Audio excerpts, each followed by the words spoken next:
Hillary Clinton has been US Secretary of State, she's been Senator of New York, she's been First Lady, and she's odds-on favourite to be the next and first female President of the United States of America.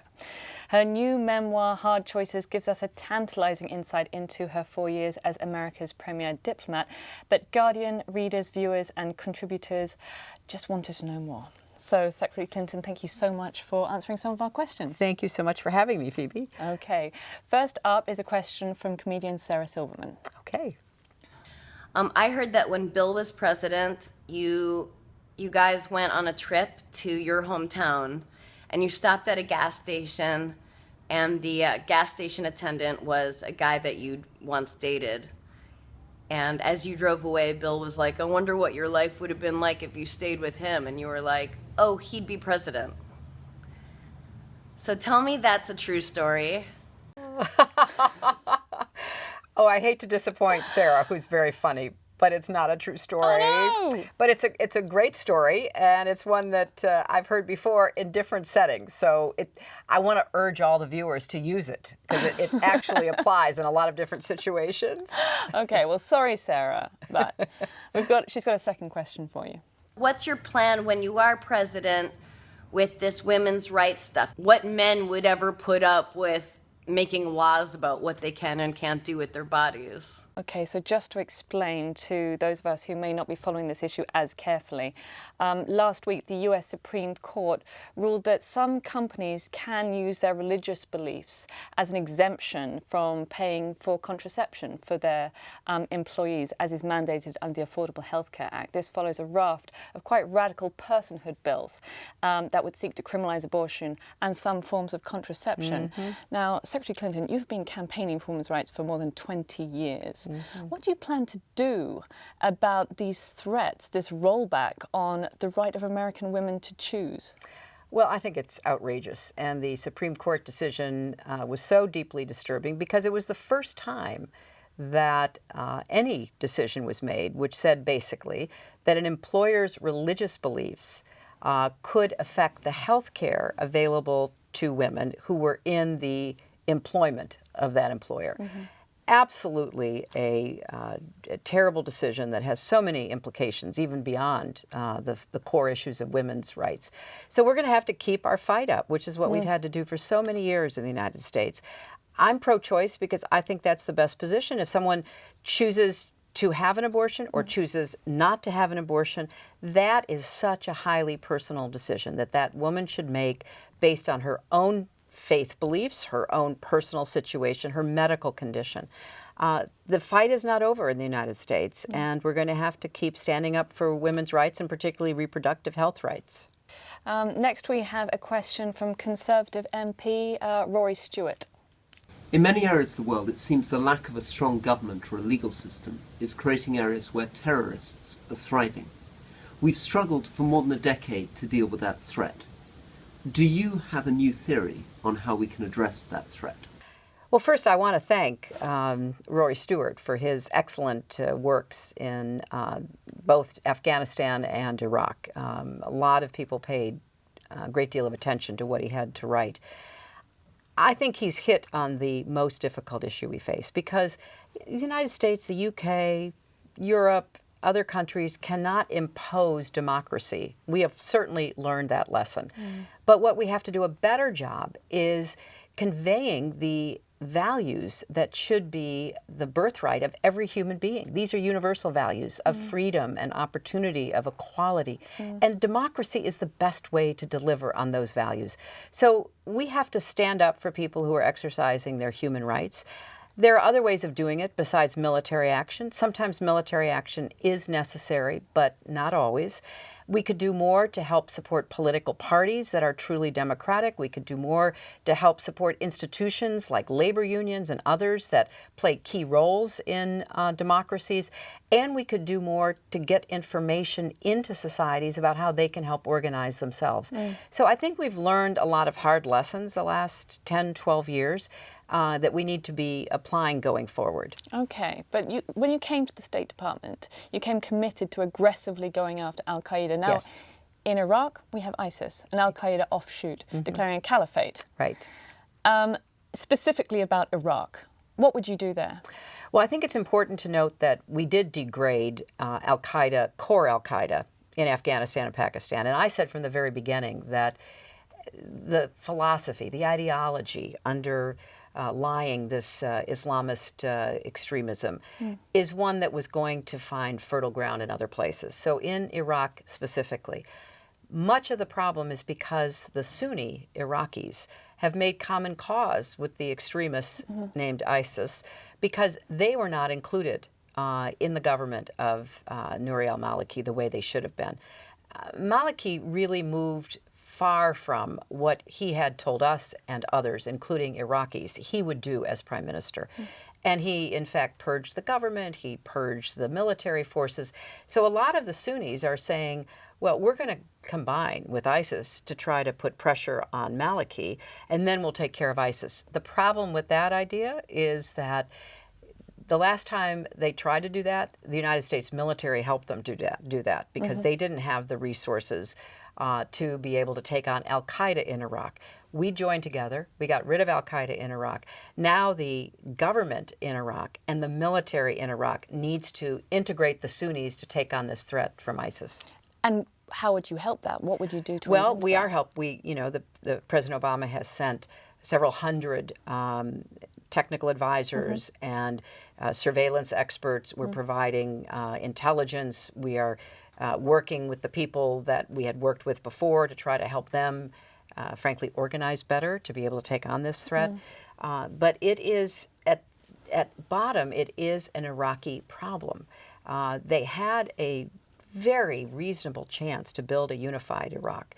They wouldn't pass laws that would give the Kurds the autonomy they deserved, and they wouldn't pass laws that would guarantee revenues from oil, and they made a lot of other decisions that were not in the best interest of a unified Iraq. So yes, you have to work on the immediate threat and try to do everything we can to stop that, but you also have to work on the political problems that are underlying the extent of the threat.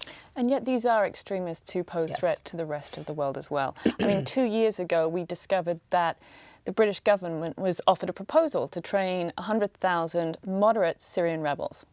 And the British government turned this down. This was very similar to a plan that you proposed to President Obama that was also turned down. Right. Were you aware of this proposal to the British government, and was it a catastrophic mistake and a missed opportunity not to go with it? Well, I'm not aware of the specifics about any proposal to the British government, but like our government, I knew there was a debate because I was advocating for trying to vet and train and arm Syrian moderates. Because remember, this dispute with Assad arose out of the very legitimate concerns that Syrians themselves had. Unfortunately, in the debate, you couldn't say conclusively, like, if you do this, we'll get that result. But I thought it was a good bet. Now what we see is our government and others beginning to train moderates to try to stem the tide of the extremism, because it's not just ISIS, it's a whole range of these Al-Qaeda wannabe offshoots that we have to worry about. Okay, great, thank you. We have a next question from Owen Jones, who's a Guardian columnist. You're a loving parent. What would you say to the loving parents of up to 202 children who have been killed by drones in Pakistan in a programme which you escalated as Secretary of State?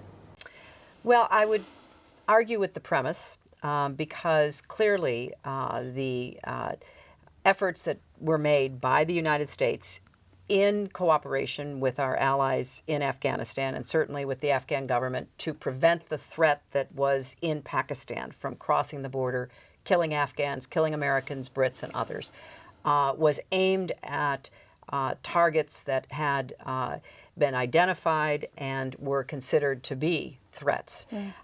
The numbers about potential civilian casualties, I take with a somewhat big grain of salt, because there has been other studies which have proven there not to have been the number of civilian casualties, but also in comparison to what? You know, the Pakistani Armed Services was always saying, well, let us bomb these places. That would have been far more devastating in terms of casualties. But of course, anyone who is an innocent bystander, especially a child who's caught up in any operation against terrorists, that is a cause of great concern, and it's a cause of real, disappointment and regret on our part. But I would hasten to add that the Pakistanis themselves are the primary victims of Islamist terrorism. More than 30,000 people, civilian and military alike, have been blown up in markets and mosques and airports and so many other places. And so these extremist elements are a very real threat to the stability and lives of Pakistanis and their government, to people across the border in Afghanistan, and of course to Americans and others who are trying to help end that kind of terrorism. Okay, so when you took the job of Secretary of State, despite some misgivings initially, you thought that it was absolutely necessary to restore America's standing, its reputation in the world that had been damaged under the Bush administration. And yet, according to Pew Research figures, actually, during your tenure as Secretary of State, some of the approval ratings in countries that were focuses of foreign policy, such as Pakistan, Egypt, China, even the UK, approval ratings for the US actually fell. How is it that you can justify the argument that it's America that needs to go in and solve the world's problems, when in fact US exceptionism gets so many people's backs up? Well, this is an inherent contradiction, because of course when America acts in furtherance of our values, our interests, and our security, that is not going to be universally popular. And when we don't act, that is not going to be universally popular. So it's a constant balancing. What do we do? How far do we go? Now, clearly, President Obama totally rejected the Bush unilateralism of invading Iraq, imposing a different system on the Iraqis. In Afghanistan, there was universal support in our country for going after al-Qaeda and the Taliban, who were taking care of them inside Afghanistan because of the attack on 9/11. So it's not a popularity contest, but it is an effort to restore our leadership in a way that gets problems solved and eventually is understood by people. So in the countries that you mentioned, our approval ratings in Pakistan have always been low. Our approval ratings in Egypt have always been low. And part of that is a very active disinformation campaign. Like if you look at Pakistan, for example, the United States gives more humanitarian aid, development assistance than every other country put together. But there are very serious objections to American involvement because we also work with India. And we consider India a very strong partner of ours. We also push the Pakistani government to go after al-Qaeda. I said famously, somebody in this government knows where al-Qaeda is. Right. And it turns out he was right there in a military town in Pakistan. So yeah, we stand up for our values, but we also seek common ground. And it's going to be a constant balancing act. And I think certainly the Obama administration has been much better received than the prior administration. Okay, great, thank you. Next up is a question from our editor, Alan Rusbridger. The new head of the NSA has said that the sky didn't fall in as a result of the Snowden allegations. Do you think in the end it was a healthy thing to have this discussion? And do you think that Edward Snowden ought to be able to return to the US with some kind of public interest defense so that he can defend his actions, but the administration can take a view over his behavior? Well, I would say, first of all, that Edward Snowden broke our laws, and that cannot be ignored or brushed aside. Secondly, I believe that if his primary concern was stirring a debate in our country over the tension between privacy and security, there were other ways of doing it, instead of stealing an enormous amount of information that had nothing to do with the U.S. or American citizens. I would say, thirdly, that there are many people in our history who have raised serious questions about government behavior. They've done it either with or without whistleblower protection, and they have stood and faced whatever the reaction was to make their case in public. Mr. Snowden took all this material. He fled to Hong Kong. He spent time with the Russians in their consulate. Then he went to Moscow seeking the protection of Vladimir Putin, which is at the height of ironies given the surveillance state that Russia is. If he wishes to return home, knowing that he would be held accountable, but also be able to present a defense, that is his decision to make. But I know that our intelligence forces are doing what they can to understand exactly what was taken, and the debate about how to better balance security and liberty was already going on before he fled. The president had already given a speech. Members of the Senate were already talking about it. So I don't give him credit for the debate. I think he may have raised the visibility of the debate, but the debate had already begun. Sure, but if he does return to the United States, if he mans up as John Kerry's asked him to do, he'll be charged under the Espionage Act. And he doesn't have recourse to a defence, let alone a public interest defence. How do you think his case should be handled if he does come back? Do you think there should be an alteration to the Espionage Act in order to give him this opportunity to give a defence? Well, I don't know what he's been charged with. Those are sealed indictments. I have no idea what he's been charged with. I'm not sure he knows what he's been charged with. But even in any case that I'm aware of as a former lawyer, he has the right to mount a defense. And he certainly has the right to mount both a legal defense and a public defense, which of course can affect the legal defense. Whether he returns or not is up to him. He certainly can stay in Russia, apparently under Putin's protection for the rest of his life, if that's what he chooses. But if he's serious about engaging in the debate, then he could take the opportunity to come back and have that debate. But that's his decision. I'm not making a judgment one way or the other. Okay, but you mentioned that there would have been other legal courses of action for him to take.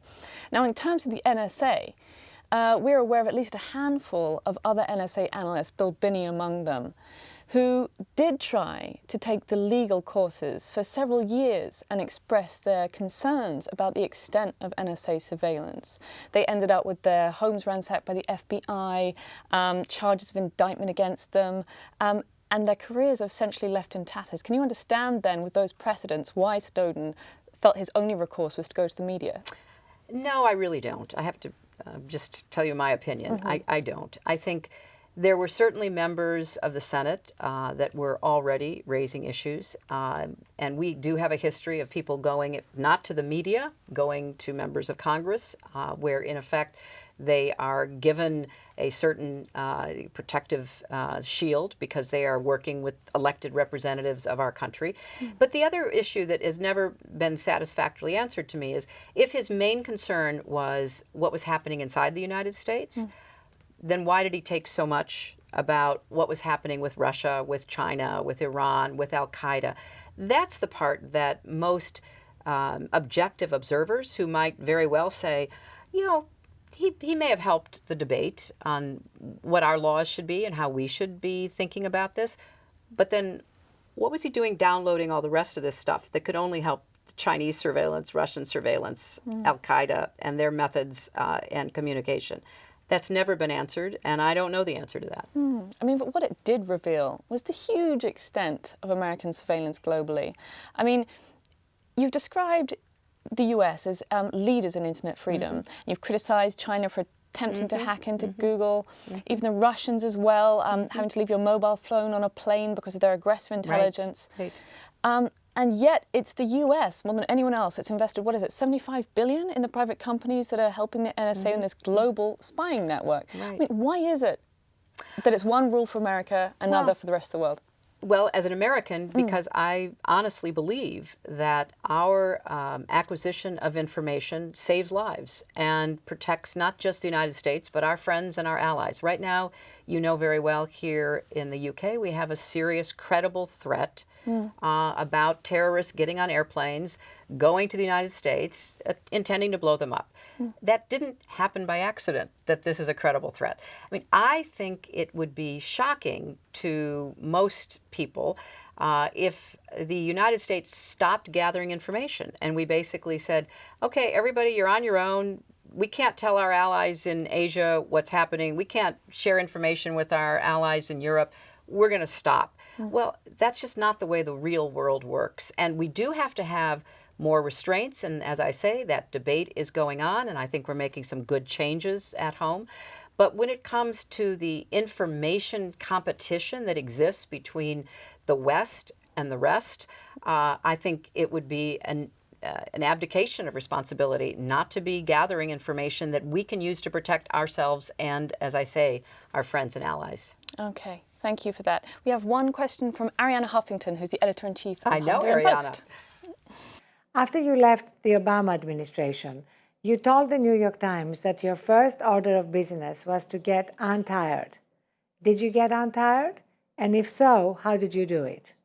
And one follow-up, what lessons about overwork and burnout have you learned over the years that could help other women?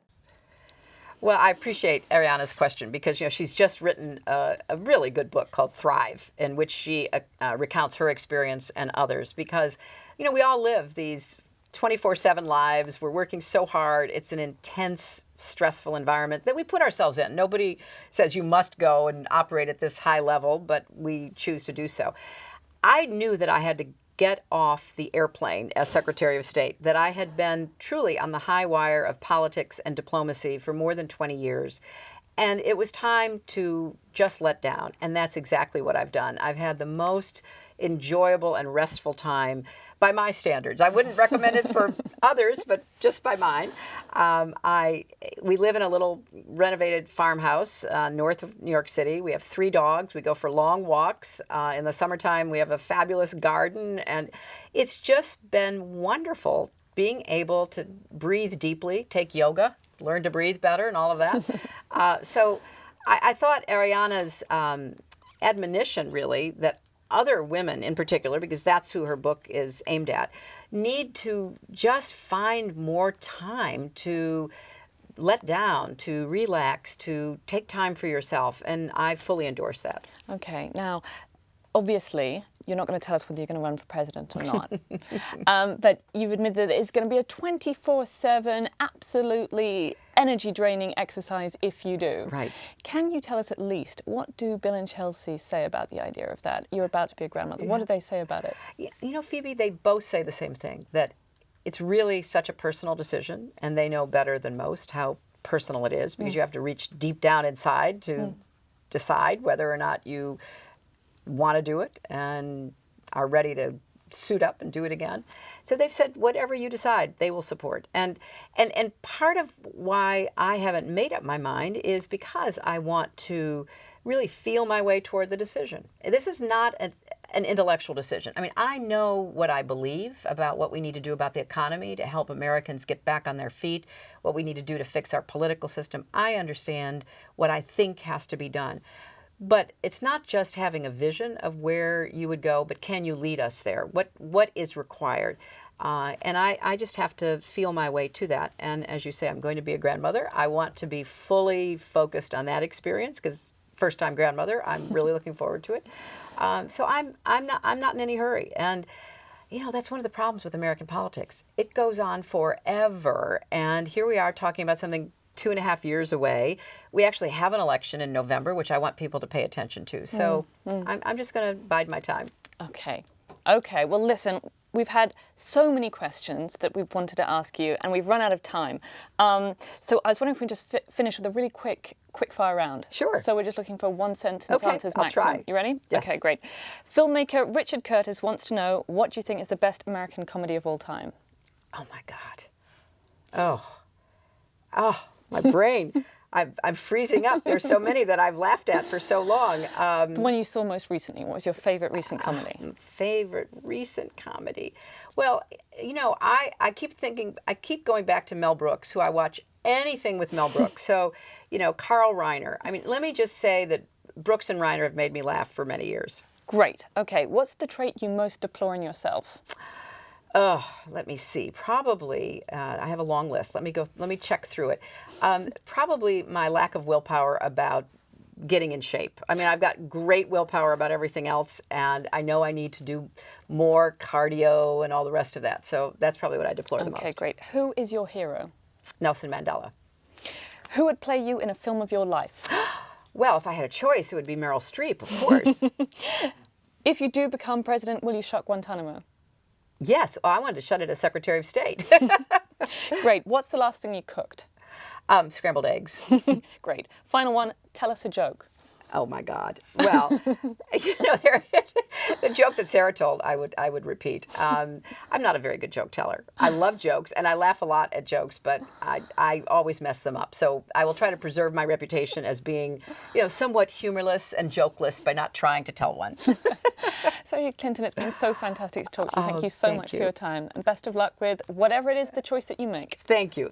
These are hard choices we're talking about. Thank you, Phoebe. Thank you very much.